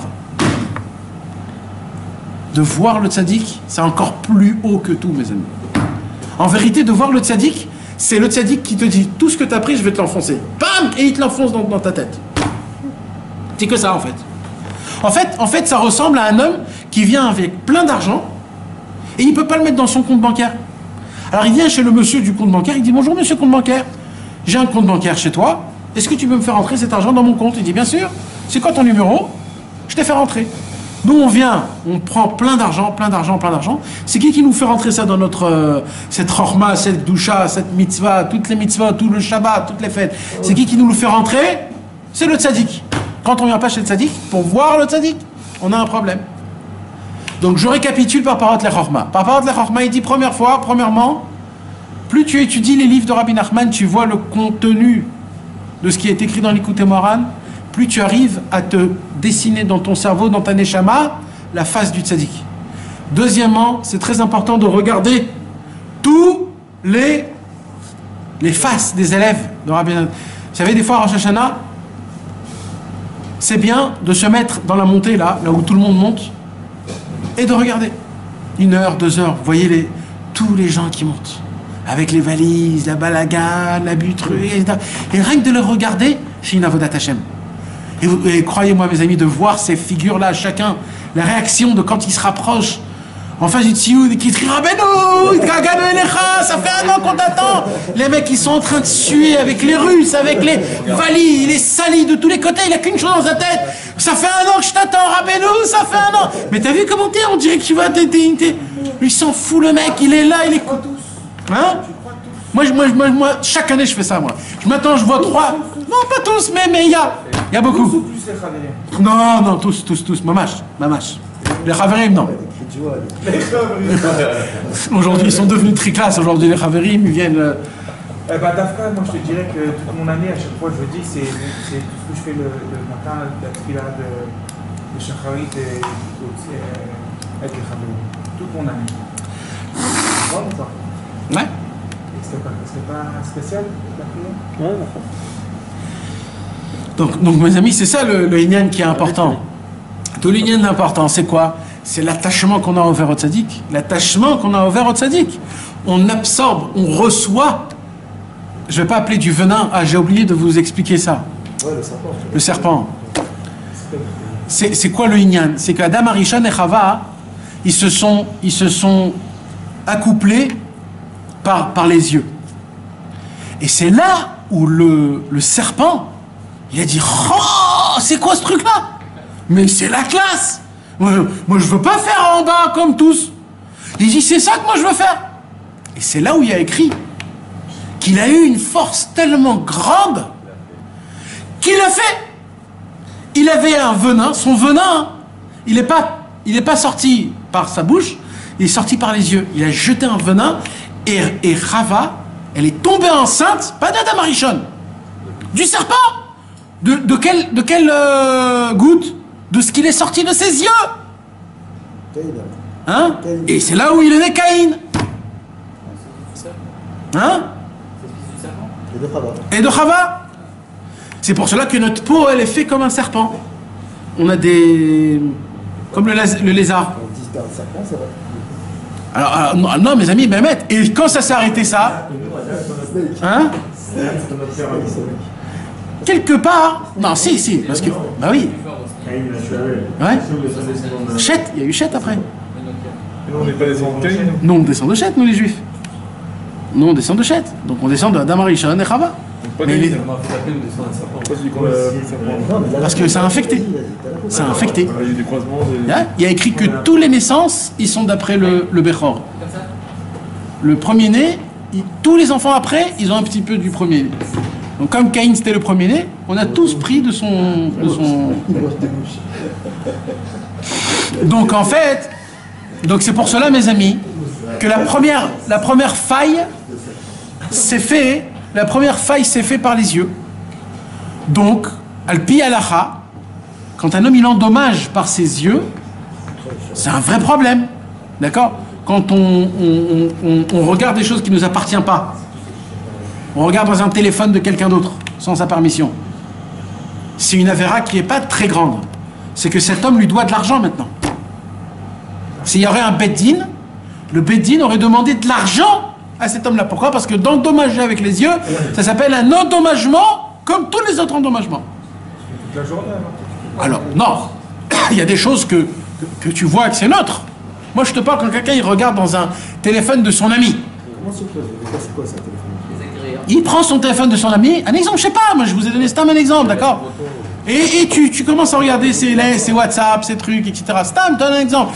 Ou alors de regarder dans une fenêtre de quelqu'un. Tu vas dans un magasin, tu peux pas t'acheter le truc, tu le regardes, c'est un problème? Alors ça, non. Pourquoi? Parce que ça fait partie de te donner des envies pour que tu reviennes dans 2 semaines et tu vas l'acheter. Mais regardez, Lui, il veut que tu regardes, lui. Comprends? Mais, hein? regardez mal, c'est pas jugé positivement, c'est ça, non? On s'en fout de juger. Là, je te parle juste le mec qui voit, c'est tout. Sans juger. Laisse tomber juger. Tu vois dans la fenêtre de ton ami. Ou même de ton voisin. Ah, tu le vois. Voilà, tu vois. Non, c'est pas que tu vois, tu regardes. Oui, tu regardes. Tu regardes, tu le vois ce qu'il fait là. Il est en train de voir un match de foot, il s'assoit, il boit un verre d'eau. Qui t'a permis de voir? C'est quoi ce truc-là? Il n'y a pas eu de rideau. Bah, T'as pris un drone pour regarder. ah, exactement, il y a des gens qui ont des drones. Alors, il y a des gens qui ont des drones et on va dans des endroits... Et ainsi de suite. Et ainsi de suite. Alors, ça s'appelle quoi, ça? Ça, c'est un problème. Les écrits Hashmezek. Alors, maintenant, tout ça pour apprendre l'inverse des choses. C'est quoi l'inverse des choses? Combien de bien ça fait quand on voit le tzaddik? Donc, on a donné 2 points. 3e point et le dernier point, c'est-à-dire le point de voir le tzaddik. Moshe dans le désert, il se regardait pas.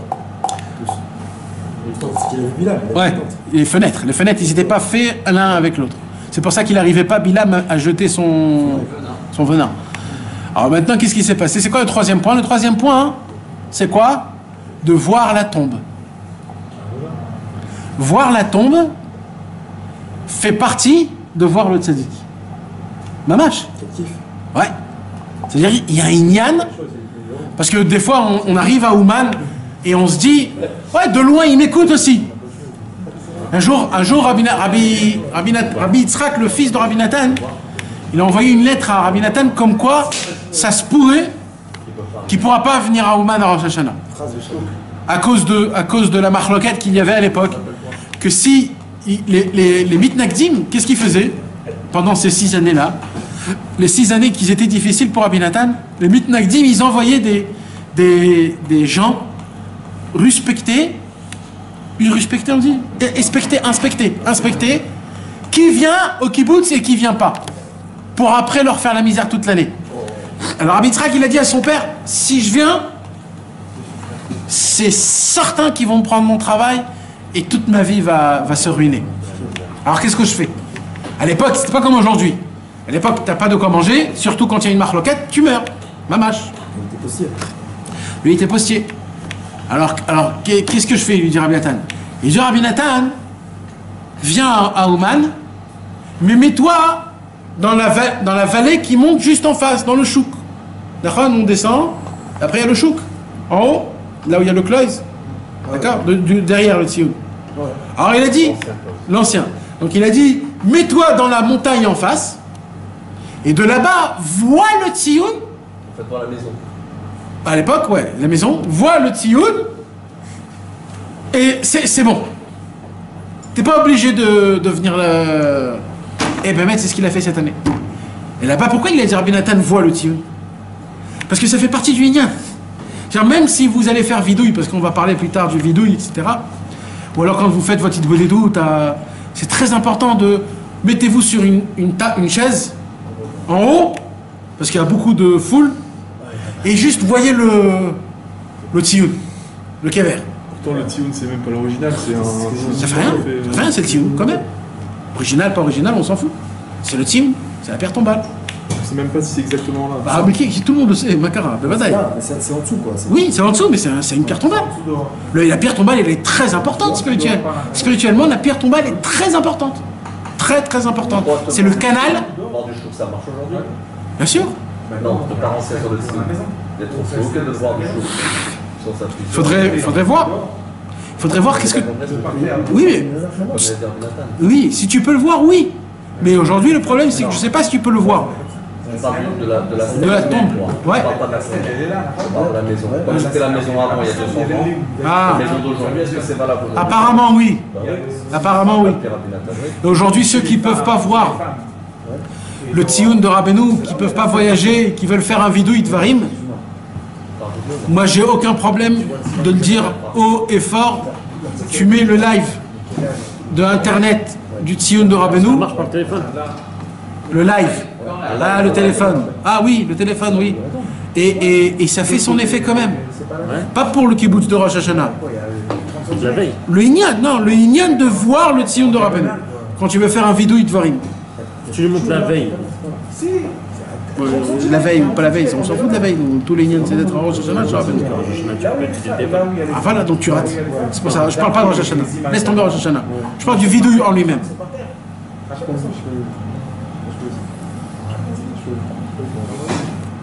Une photo, ça marche. Une photo, ça marche? En quelque façon, oui.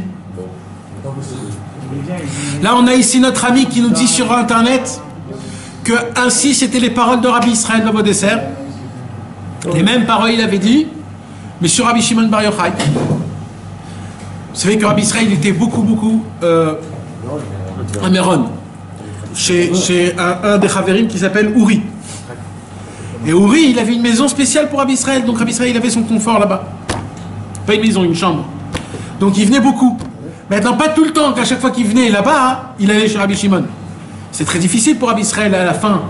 C'était toute une histoire, de le prendre, de le mettre, de l'asseoir, de prendre la truc, de le monter jusqu'en haut. Uri, il habitait en bas. Alors, Uri, il a dit, Rabbi Israël, il a dit, de là où je suis, on voit le tioun. Alors c'est compté comme si je suis là-bas. Donc c'est quelque chose. C'est pas un stam. D'accord? Donc c'est important le inyan de voir l'endroit et le tzadik. Maintenant que j'ai dit plus ou moins tous les points de l'importance de la vision, de voir le tzadik, comment c'est important? Même dans le rêve. Même dans le rêve, ouais. Chaim Moran, Rabbeinu il dit Chaim Moran, Ashrei mi shera et panav bachalom. Heureux l'homme qui m'a vu dans son rêve. Ouais. Rabbeinu. Non, Chaim Moran. Et quand tu vois un rêve, heureux les yeux qu'ils ont vus. je t'ai vu toi dans mon rêve. Kesheroet atzadik. Et moi chez Katouf, d'où on apprend ça? Vayu enecha ro'ot et morecha. Écoutez, on avance mes amis, on avance. Vezot abechina. Qu'est-ce qui se passe quand on voit le tzadik? Mevatelet amidot raot animshachin mishna esedot. On débat, c'est-à-dire on combat 2 points. C'est quoi les 2 points? Domem et Tzomer. En voyant le tzaddik, on métaplim, comment on dit métaplim? Non.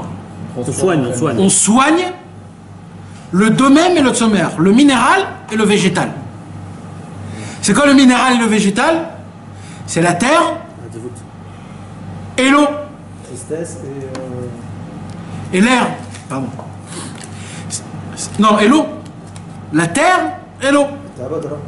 C'est la tristesse et les désirs. Aaron, tu es avec nous dans le côté moral? Est-ce que tu peux me dire comment ici il traduit les ta'avot ra'ot? Pression. Avec l'accent canadien, s'il te plaît. Mauvaise passion. Des mauvaises passions? Non mais je voudrais voir comment lui il le traduit dans les 4... Avec l'accent québécois. Ouais. On connaît quoi? Abechina Rishona, tu vois là où c'est écrit Abechina Rishona? Les mauvaises passions ici. Ok. Pourquoi c'est pas bien? Non, je sais pas si c'est ça le mot mamash, mais bon, les mauvaises passions. Atzvut v'todotav et ta'avot raot. Là, écoutez mes amis, c'est important parce qu'on avance. Merci à vous. Ki tzadik ador nikra M. Comment il s'appelle le tzadik, mes amis? Maman. Le tzadik, il s'appelle maman. C'est le qui s'accabale. Maman. Un jour, Rabbi Israël, quelqu'un est venu chez Rabbi Israël. Maman du rose, peut-être. Quelqu'un est venu chez Rabbi Israël et il a dit: Rabbi Israël, je suis un peu triste dans ma vie. J'ai perdu mes parents, j'ai pas de frères et de sœurs, je suis pas marié, je suis seul et j'ai pas une vie qui est confortable. Qu'est-ce que vous pouvez me dire comme réconfort? Alors Rabbi Israël il lui a dit: toi je te connais pas. Je te connais pas. Il dit par contre, on va pas. Oh là là là là. Alors là. Arrête. Oh, Hachem. Alors écoutez mes amis. C'est important. D'accord? Rabbi Israël, il a dit à cette personne-là: je te connais pas. Je sais pas qui tu es.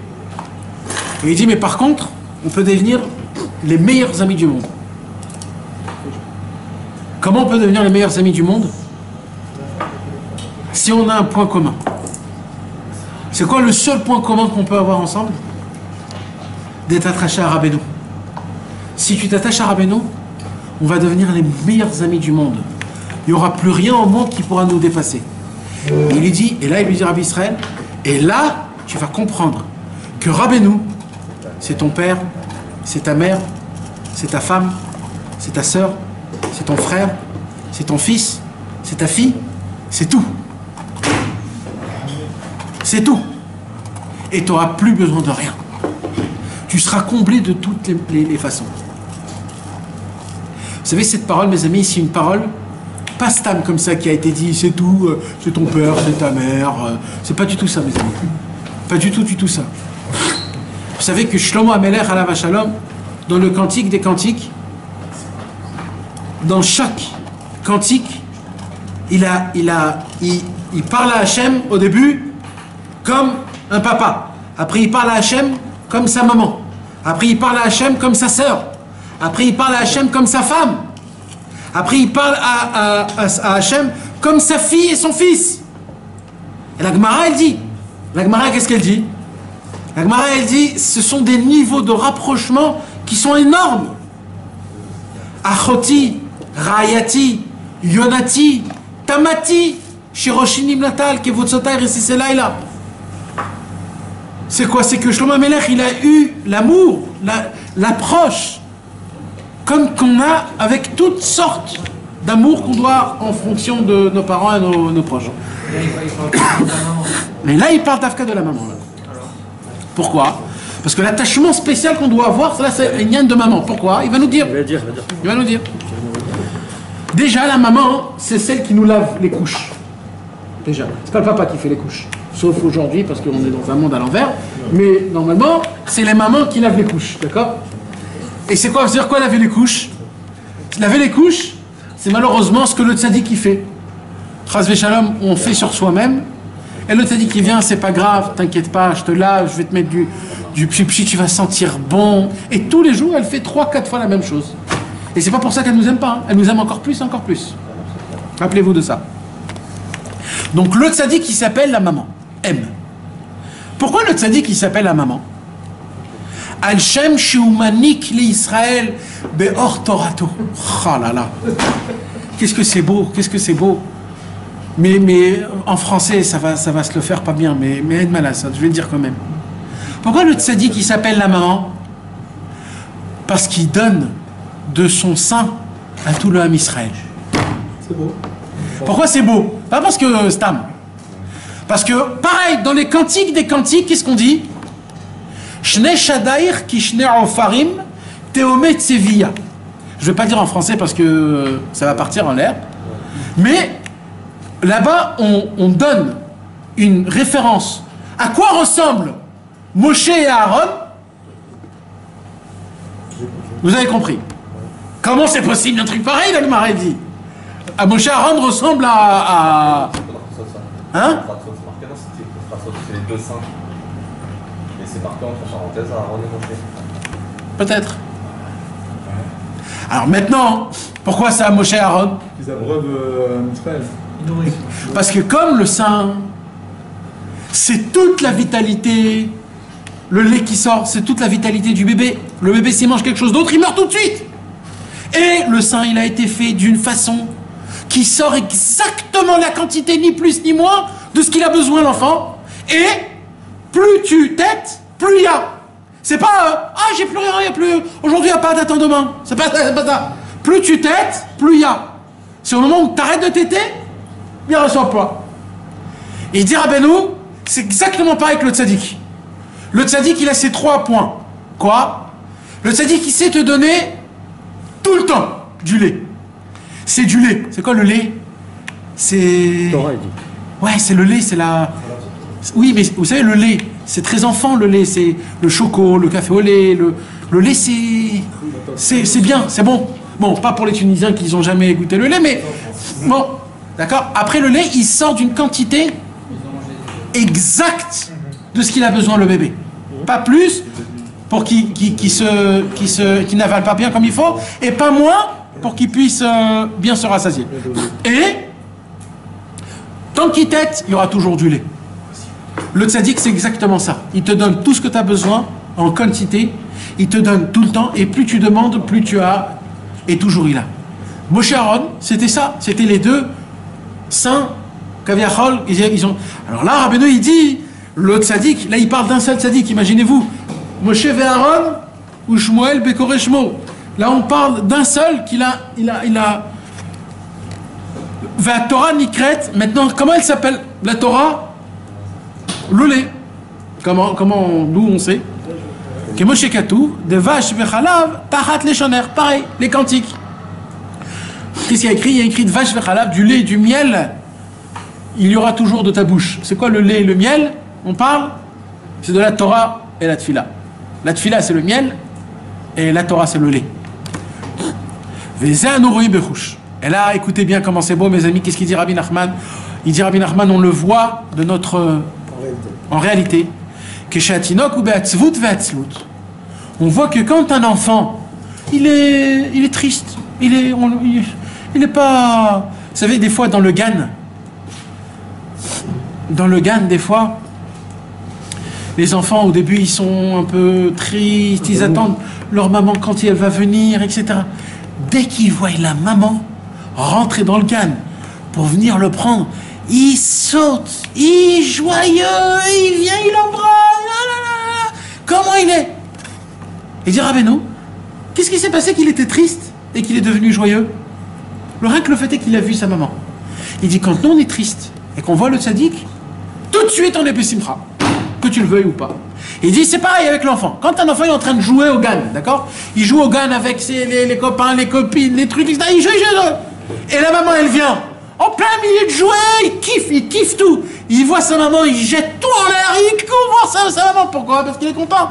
Il dit Rabbeinu, quand un homme il est en pleine tava, quand il voit le tzaddik, il jette tout et il s'attache au tzaddik. C'est pour cela que la vision, elle t'enlève les 2 points. Quoi? La tristesse et les tavot. Comme un enfant, quand il est triste, il vient tout de suite chez sa mère, et quand il est en plein joujou, il vient aussi chez sa maman. Donc c'est pour ça qu'il dit Rabbeinu, l'importance de voir le tzaddik, ça t'enlève les 2 premières, la tristesse et le truc. כשהתינוק הוא בעצבות ועצלות, כשרואה את אמו הוא נתעורר בזריזות גדול לקראת אמו, היינו לשורשו. גם אנו רואים בחוש כשהתינוק עוסק בדברי שטות שלו, אף על פי שיש לו תאווה גדולה לזה, אף על פי כן כשרואה את אמו הוא משליך כל תאוותיו אחר כתפיו הוא מושך את עצמו לנמצא. De là on apprend שנתבטלין המידות רעות של שני היסודות דומם וצומח על הסתכלות בני הצדיק. Le fait est qu'un homme il voit le tzaddik en admiration pour essayer de s'attacher à lui. Alors grâce à ça il arrive à enlever de son corps les 2 premières bases importantes, c'est-à-dire la tristesse et les tavotraot, les mauvaises Passion. C'est de ça qu'on avait appris que la personne, elle avait peur des onces, des ronces. C'est ce qui pousse. Ou ptachim, ou pratim. C'est quoi pratim? De même. C'est les trous ou alors les pierres, les rochers. Quand il a trouvé d'un coup de la lumière, une torche de lumière, c'est quoi la lumière? C'est le Talmid Chacham.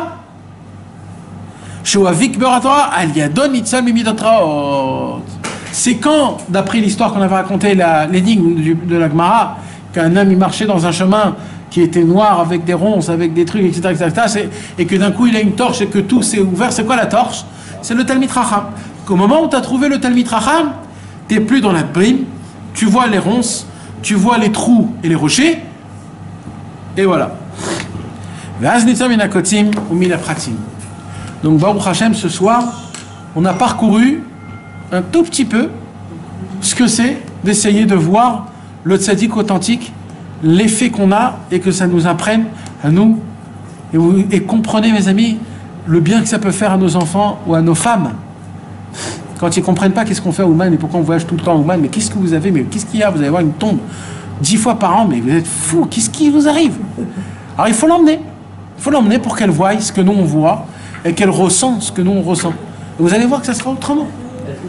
Bezrat Hashem, avec l'aide de Dieu. C'est pareil. C'est pareil.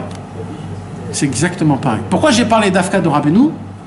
Parce que, d'abord, c'est Rabbeinu qui l'a dévoilé. Donc c'est une autre chose. D'accord? C'est Rabbeinu qui l'a dévoilé et qu'il y a un travail spécial de voir le tzaddik, etc. Mais si tu me poses la question, ça se fait dans tous les kivrei tzaddikim. C'est une très bonne question. D'accord? Non, mais il y a ce point chez Avraham, Yitzhak et Yaakov, chez Rabbi Shimon Bar Yochai, chez le Harizal. Il y a ce point chez tous les tzaddikim authentiques. C'est le point, il est exactement pareil. De voir la tombe, de voir les élèves, de voir les livres, exactement pareil. C'est l'attachement à ce tzaddik-là.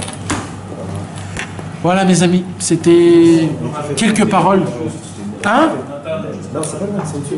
Ouais. C'est parce qu'ils ont le droit d'aller s'attaquer, mais ils sont là dans le feu. Ah. C'est que révérence, c'est la. Il a raison, il a dit quelque chose de très important, Dom. Non, mais il a raison, il a raison. Il y a des tzadikim, parce que pas tous les tzadikim, ils ont eux-mêmes dosé l'eau, le feu, l'air et la terre. Il y a des tzadikim, ça on a parlé le cours dernier, c'est très important ce que Dom vient de dire, et écoutez bien, avec ça je termine, parce que Bémet, c'est très important. Tout à l'heure on avait parlé, David,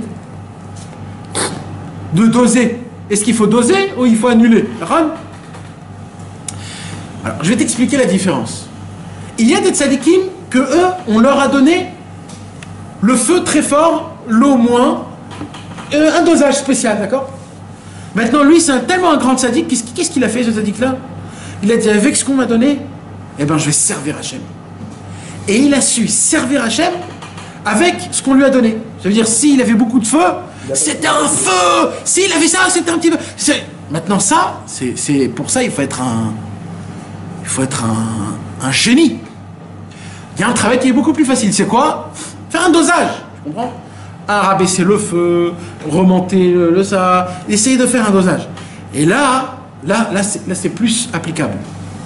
Tu t'imagines un monsieur qui vient pèleriner un tzaddik, qui n'a pas fait le dosage. Lui, qu'est-ce qu'il a fait? Il est resté avec son dosage, il est devenu tzaddik. Quand moi je vais venir chez ce tzaddik et je vais essayer de faire vider, etc., qu'est-ce qu'il va faire, ce tzaddik? Il va me brûler. Il dit, mais t'as pas honte, mais de quoi tu me parles? Mais moi je suis devenu tzaddik de ce qu'on m'a donné. Qu'est-ce que tu es en train de me parler là? Et là ça peut être très grave. Là tu peux sortir de cette tombe et il peut t'arriver des choses très graves. Pourquoi? Parce qu'il y a une akpada, le tzaddik qui dit, mais je comprends pas. Où t'as vu qu'il faut doser? Moi je me suis travaillé, moi je me suis cassé, moi. Tu veux me demander quelque chose que je connais pas, ce chemin-là? Alors il faut trouver un tzaddik qui l'a su, qui connaît le fin fond de la neshama, de la personne et de la vraie pitié, miséricorde que Dieu il a envers nous, et de comprendre que c'est pas grave si le dosage il est pas comme il faut, etc. Moi je veux juste essayer d'être bien, et comme ça sort, ça sort. Quand tu viens chez un tzaddik qui comprend ça, là tu peux être que gagnant dans tous les cas. Mais si tu viens chez un tzaddik que lui il s'est cassé toute sa vie, il s'est cassé. Et toi tu viens en super bon à Lacoste avec du Chanel 5, tu sens très très bon, comment ça va, tu sors de iPhone, etc. Ah oui, je voudrais bien voir un truc. Le tzaddik il va se lever, il va te donner un coup de boule, il va dire mais oh, mais tu crois où? Qu'est-ce que c'est quoi? Donc c'est très dangereux, tu comprends, c'est très dangereux de faire ça dans des endroits... C'est pour ça qu'on parle en gros des 5 tzadikim, en gros. Parce qu'eux, ils ont compris ça.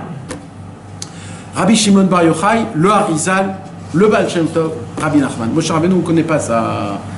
Tu comprends? Alors, c'est plus ou moins les endroits, c'est sûr qu'il y en a des autres, mais je ne les connais pas. C'est-à-dire, on ne sait pas. Ceux-là, on sait que c'est certain, ceux-là.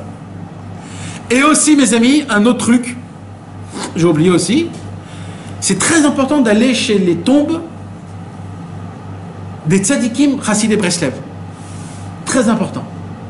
Parce que eux, dans le ciel, ils ont un lien avec Rabbeinu direct. Un jour, on a posé une question, et mes amis, ça c'est quelque chose qui est écrit dans le livre chez Eric Yitzhak, de Rabbi Yitzhak Breiter, c'est pas moi qui l'a dit, c'est écrit Mefourash.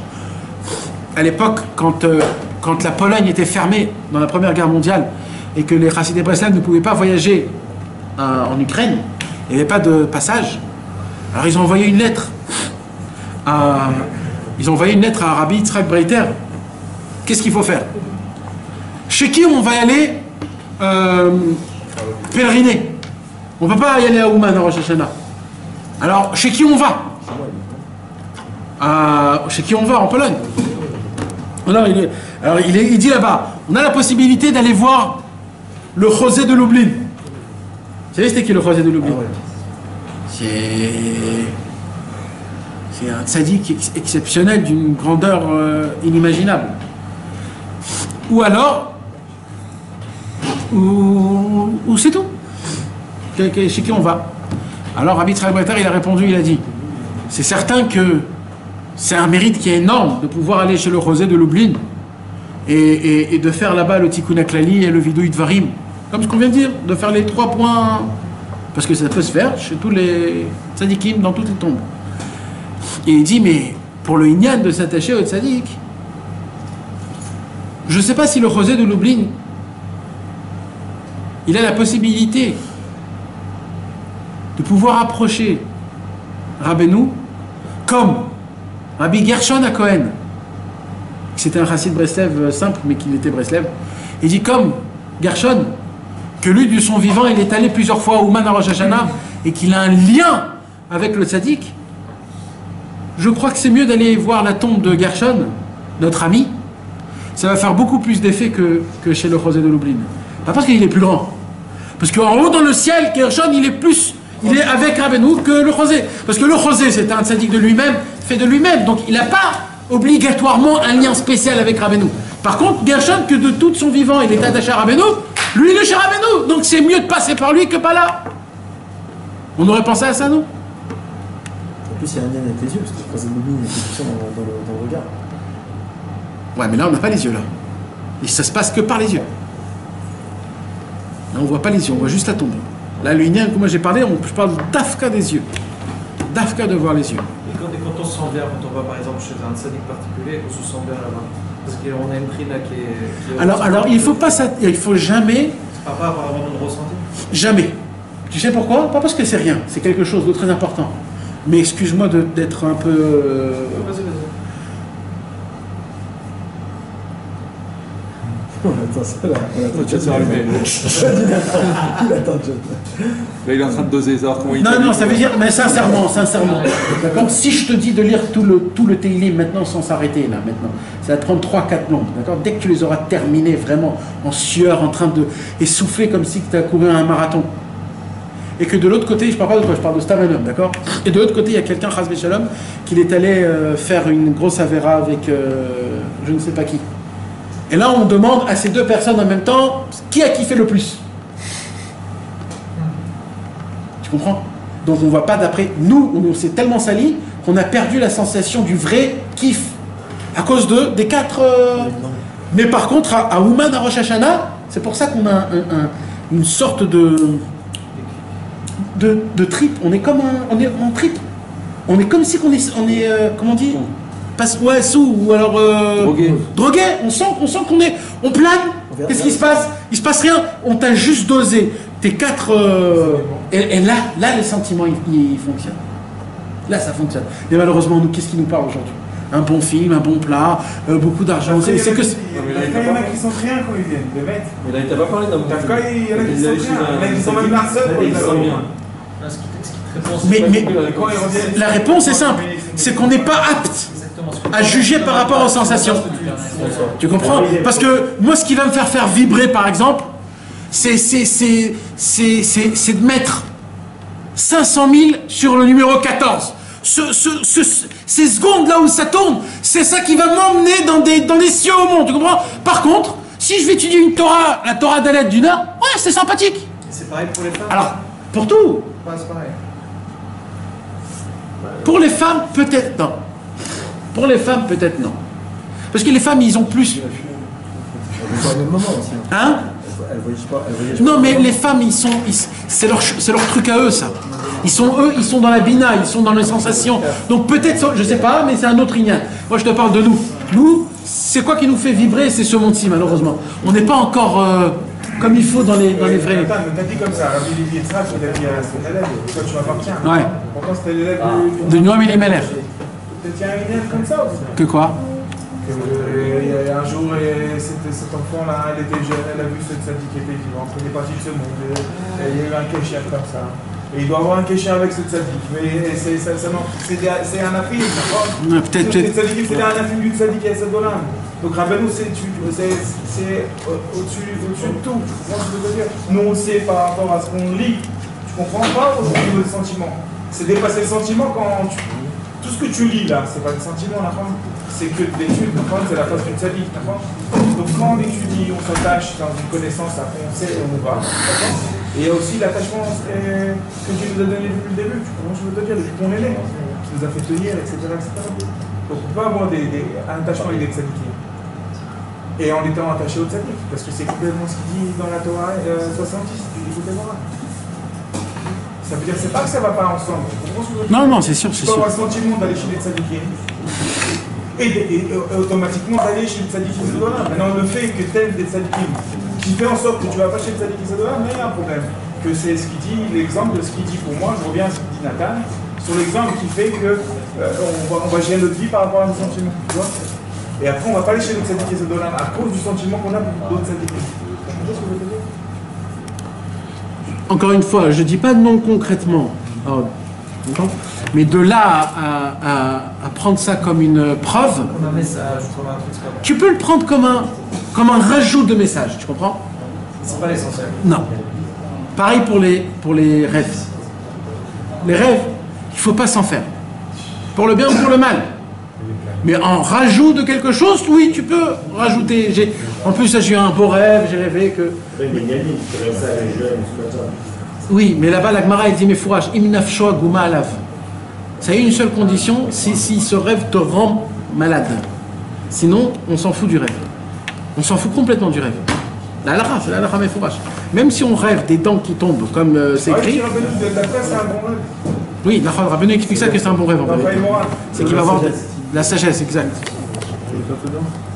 Mais bon, ça sera attaché. Tout est pour le bien, tout est toujours bien, et tout restera bien.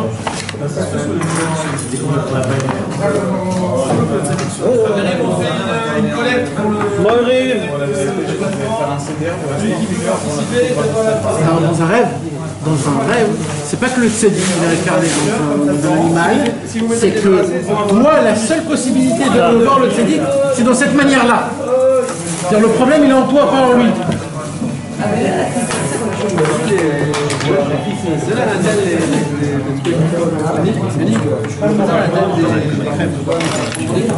Vas-y, prends.